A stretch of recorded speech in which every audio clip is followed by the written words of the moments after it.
I think Ms. O'Malley's class, I loved word within a word. I excelled at that. I loved the quizzes where we'd have to come in and you'd have to, know the roots right away, and the test. I loved that. And I loved Mr. Young's history class. I remember that vividly. I loved the court case competition that we did, where we each got assigned a different court case and we had to argue it in front of the class. And I remember telling friends about that in high school, and they were like, "You were arguing a court case as an 8th grader?" And I was like, "Yeah, we had to do the research and have other cases as evidence and do all this and that." And they're like, "As an 8th grader?"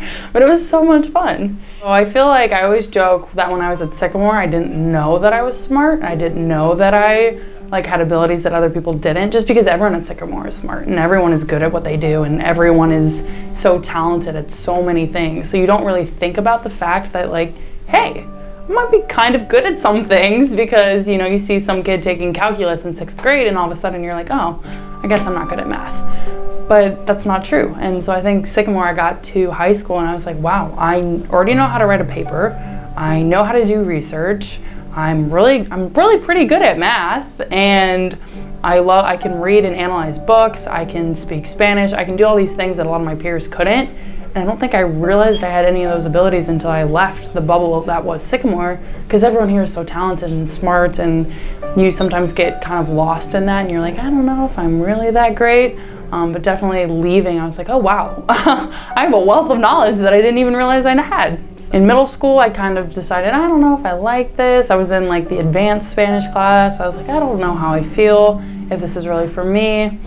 And then I got to high school, and I had a really incredible teacher in high school who kind of realized that I had a talent for it and that it was something that I could be good at. And she really inspired me to just keep pushing at it and keep learning it. And you could read a book in Spanish, and you could watch a movie in Spanish, and you could communicate with people in other countries just with this one skill. But I think that's when it clicked, this is something I love. I love Spanish poetry. I think there's something a musicality to it and just a magic to it that doesn't exist in English for me. So I think that also really inspired me as well. So it kind of was just by luck that this family that I was in high school with, they had volunteered with this organization before. They were close with my family, and they knew that my parents like to travel. My mom's a pediatrician. So they said, hey, we're doing a trip. Would you care to come with us? So my mom jumped on the opportunity, and being a pediatrician, she was actually able to do medical checks with all the kids.